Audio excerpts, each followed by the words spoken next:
जय श्री महाकाली भक्तों, जय बाबा महाकाल भक्तों। स्वागत है आप सभी का आज हमारे एक और विशेष वीडियो में।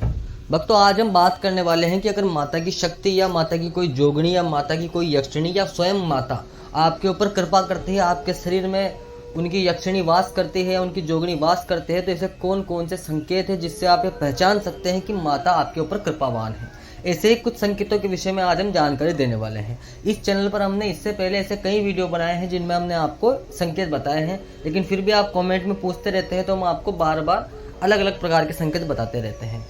इसलिए भक्तों, सबसे पहले तो आप हमारे चैनल पर देख लीजिए, हमने कई सारे संकेत और लक्षण आपको बता रखे हैं। हो सकता है कि इस वीडियो में बताए गए संकेत लक्षण आपको नहीं मिल रहे हो, लेकिन जो पिछले वीडियोस में हमने संकेत या लक्षण बताए थे वो आपको मिल जाए। तो भक्तों, आज हम बात करने वाले हैं कुछ ऐसे ही संकेतों के विषय में। तो देखिए भक्तों, जब कोई व्यक्ति माता की साधना करता है, उनकी भक्ति करता है, तो सबसे पहले तो याद रखिए कि उसके ऊपर माता की कृपा होने का सबसे बड़ा संकेत यही होता है कि वो व्यक्ति शांत होता है। उस व्यक्ति के घर में कलेश खत्म हो जाते हैं, उस व्यक्ति को ज़्यादा गुस्सा नहीं आता, धीरे धीरे उसका मन शांत होने लगता है, उसको ऐसा लगने लगता है जैसे सब कुछ अच्छा है, सब उसके कंट्रोल में है, सब उसके नियंत्रण में है। पहला तो ये उसको संकेत मिलता है। दूसरा संकेत भक्तों साधक को मिलता है कि उसको स्वप्न के माध्यम से माता के जो अलग अलग बड़े बड़े तीर्थ हैं उनके दर्शन होने लगते हैं। उसको दिखाई देते हैं माता की मूर्तियाँ, माता के मंदिर, इस प्रकार के उसको दर्शन स्वप्न में होने लगते हैं। कुछ व्यक्तियों के सपने में माता लाल साड़ी में नजर आती है, किसी के सपने में एक बच्चे की तरह नजर आती है। माता अलग अलग रूपों में उसको स्वप्न के माध्यम से दर्शन देने लग जाती है। यह भी एक बहुत बड़ा संकेत मिलता है और यह अधिकतर बच्चों को मिलता है जो माता की कृपा करते हैं, माता की भक्ति करते हैं।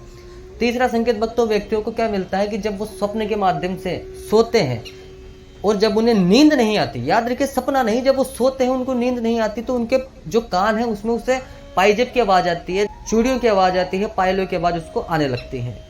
ये माता का ही संकेत होता है। इस संकेत से व्यक्ति डर जाते हैं, लेकिन ऐसा नहीं, ये माता का संकेत होता है आने का कि माता आ चुकी है। तो अगर आपको यह संकेत भी मिलता है तो समझ लीजिए माता की कृपा आपके ऊपर हो रही है। आपका पूजा पाठ में मन लगने लगता है भक्तों, घर में सब कुछ अच्छा होने लगता है, सब प्रेम से रहने लगते हैं। धीरे धीरे घर का वातावरण इतना शांत और अच्छा हो जाता है कि आपका मन करता है घर पर रहने का। जिन व्यक्तियों के ऊपर माता की कृपा या अपनी इष्ट कृपा नहीं होती, वो व्यक्ति घर में रहते ही नहीं है, घर के बाहर रहते हैं, क्योंकि घर में आते हैं किसी न किसी प्रकार का कलेश हो जाता है। लेकिन जब माता कृपावान होती है किसी व्यक्ति के ऊपर, तो घर का माहौल इतना प्यारा हो जाता है कि उसका मन ही नहीं करता अपने घर को कहीं छोड़कर जाने का। आपकी पत्नी आपके प्रति आपका आदर करने लगती है, आपकी पत्नी आपको पति परमेश्वर ही समझने लगती है।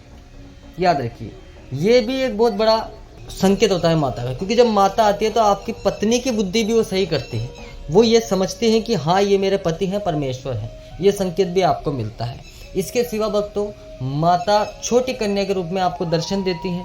कई बार ऐसा देखा गया है कि माता एक छोटी सी बच्ची के रूप में आपको दर्शन देने चली आती है, और कभी कभी माता की जो मंदिर है उसमें से आपको आवाज़ आती है सोते समय, या कभी कभी ऐसा लगता है जैसे मंदिर में फूल पड़ा हो, फूल गिर जाता है अपने आप। कभी कभी कुछ ऐसी चीज़ें मंदिर में मिलने लगती हैं जो पहले कभी वहाँ थी नहीं। तो इस प्रकार माता ऐसे कई तरीके हैं जिनसे भक्त को सचेत करते हैं कि बेटा मैं आ चुकी हूँ। तो देखिए भक्तों, अगर आपको इस प्रकार के संकेत मिलते हैं तो आप अपने मार्ग पर चलते रहें। इसका अर्थ है कि आप सही और सत्य मार्ग पर हैं।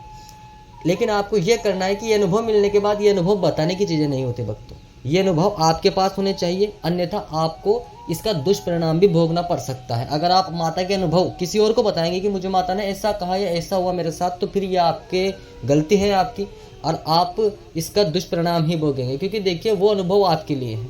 आपने माता की भक्ति करी, आपने माता की सेवा करी, तो माता ने आपको अनुभव दिए, माता ने आपको संकेत दिए। अब किसी ने माता की भक्ति नहीं करी तो उसको आप वो संकेत बताएंगे तो आपका भक्ति का फल आप उसे दे रहे हो। तो ये गलती कभी ना करें। जय श्री महाकाली, जय महाकाल, ओम नमः शिवाय।